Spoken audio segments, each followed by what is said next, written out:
Assalamualaikum warahmatullahi wabarakatuh.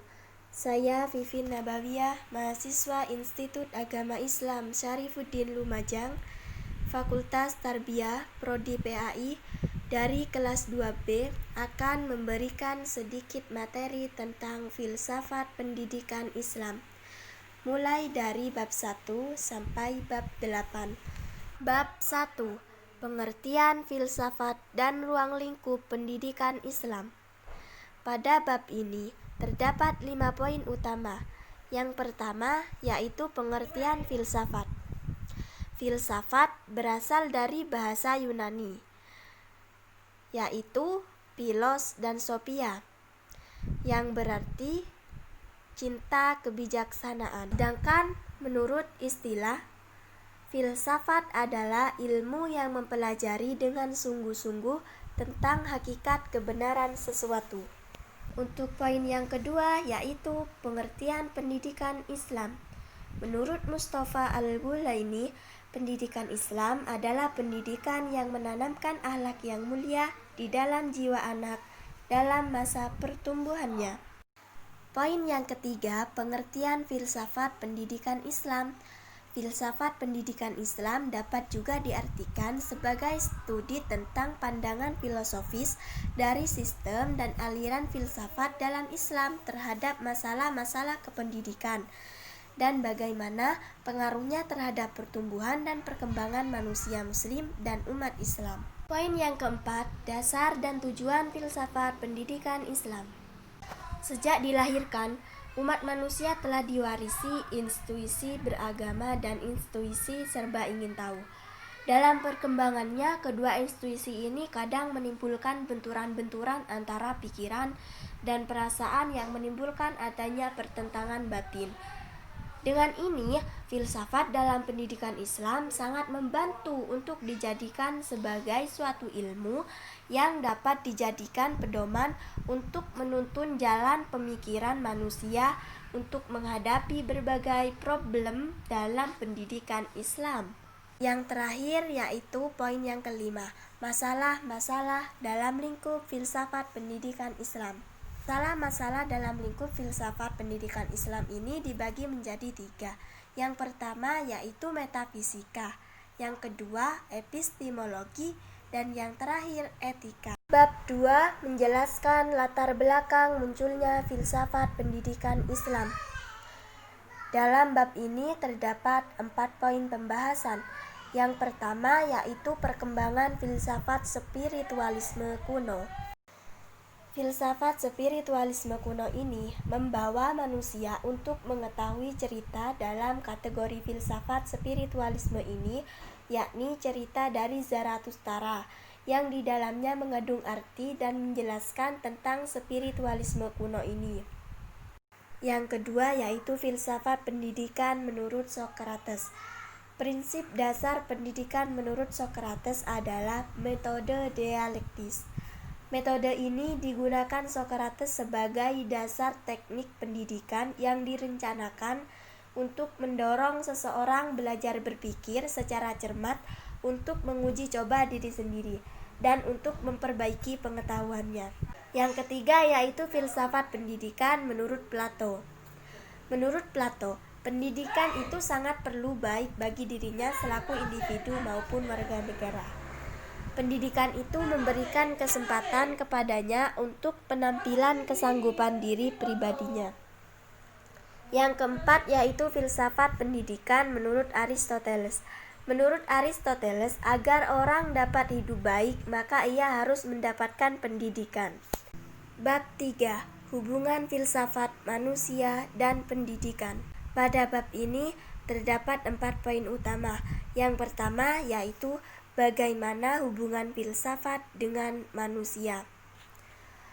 Nah, hubungan filsafat dengan manusia. Bicara tentang pendidikan berarti membicarakan tentang hidup dan kehidupan manusia. Sebaliknya, berbicara tentang kehidupan manusia berarti harus mempersoalkan masalah pendidikan. Jadi, antara pendidikan dan manusia terjalin hubungan kausalitas karena manusia, pendidikan mutlak ada Dan karena pendidikan, manusia semakin menjadi diri sendiri sebagai manusia yang manusiawi. Yang kedua yaitu hubungan filsafat dengan pendidikan. Sebuah pendidikan harus memiliki landasan filsafat yang kokoh, yang memuat dasar metafisika, epistemologi, dan aksiologi. Dengan kata lain, konsepsi mengenai filsafat pendidikan dapat memberikan pengarahan kepada ilmu mendidik dan praktis mendidik. Yang ketiga yaitu hubungan manusia dengan pendidikan. Ibnu Khaldun mengungkapkan bahwa pendidikan sebagai kebutuhan yang mendasar yang dibutuhkan oleh manusia di tengah-tengah peradaban. Menurutnya, pendidikan bukan hanya merupakan proses belajar mengajar yang dibatasi dengan waktu, tetapi proses di mana manusia secara sadar menangkap, menyerap, dan menghayati peristiwa alam sepanjang zaman. Yang keempat, yaitu hubungan filsafat manusia dan pendidikan. Filsafat digunakan untuk mencari hakikat manusia, sehingga diketahui apa saja yang ada di dalam diri manusia. Hasil kajian dalam filsafat tersebut oleh pendidikan dikembangkan dan dijadikannya potensi nyata berdasarkan esensi keberadaan manusia. Berfilsafat merupakan upaya untuk penyelesaian maupun pemecahan masalah terkait manusia, pendidikan, kesehatan, agama, dan sebagainya. Masalah-masalah yang dialami manusia akan dipikirkan secara mendalam atau berfilsafat untuk kemudian dicapai penyelesaian. Bab 4. Menjelaskan aliran filsafat pendidikan progresivisme. Pertama yaitu pengertian aliran filsafat progresivisme. Progresivisme adalah gerakan pendidikan yang mengutamakan penyelenggaraan pendidikan di sekolah berpusat pada anak. Yang kedua yaitu tokoh filsafat progresivisme. Tokoh filsafat progresivisme terdapat dua, yaitu William James dan John Dewey. Bab 5. Menjelaskan aliran filsafat pendidikan esensialisme. Poin yang pertama yaitu esensialisme. Esensialisme merupakan aliran filsafat pendidikan yang tumbuh pertama kali di Amerika Serikat, yang juga merupakan aliran filsafat pendidikan yang menginginkan kembali kepada kebudayaan-kebudayaan lama sebagai warisan sejarah yang telah membuktikan keunggulan dalam kebaikan-kebaikan bagi kehidupan manusia. Yang kedua yaitu tujuan umum aliran esensialisme, yaitu membentuk seseorang yang berguna dan berkompeten. Isi pendidikannya mencakup ilmu pengetahuan, kesenian, dan segala hal yang mampu menggerakkan manusia untuk bertindak sesuai dengan kehendaknya. Yang ketiga yaitu pandangan esensialisme dalam pendidikan. Kaum esensialis meyakini bahwa ada beberapa keahlian yang memberikan kontribusi terhadap kebaikan manusia, di antaranya membaca, menulis, dan berhitung, serta tindakan sosial yang rasional. Bab 6. Menjelaskan aliran filsafat pendidikan perennialisme. Yang pertama yaitu pengertian perennialisme. Pengertian perennialisme yaitu suatu aliran dalam pendidikan yang lahir pada abad ke-20.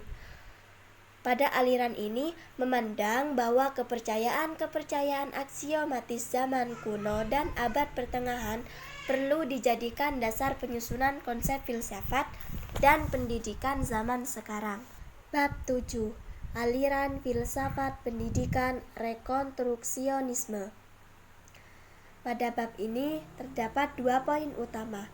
Yang pertama yaitu pengertian rekonstruksionisme pendidikan. Pengertian rekonstruksionisme pendidikan ini merupakan suatu aliran yang berusaha merombak tata susunan lama dengan membangun tata kebudayaan yang menjawab tantangan zaman modern. Bab 8. Pemikiran pendidikan Islam Ibnu Khaldun dalam kitab Muqaddimah. yaitu tujuan pendidikan Islam menurut Ibnu Khaldun. Ibnu Khaldun merumuskan tujuan pendidikan Islam pada 3 sudut pandang, yaitu yang pertama dari segi struktur kepribadiannya, yang kedua dari segi tabiatnya sebagai makhluk sosial, dan yang terakhir dari segi fungsi dan perannya sebagai hamba Allah dan khalifahnya di muka bumi. Nah, itu tadi rangkuman dari materi filsafat pendidikan Islam. Terima kasih. Assalamualaikum warahmatullahi wabarakatuh. Oh iya, jangan lupa like, subscribe, comment, and share video aku ini ya. Terima kasih.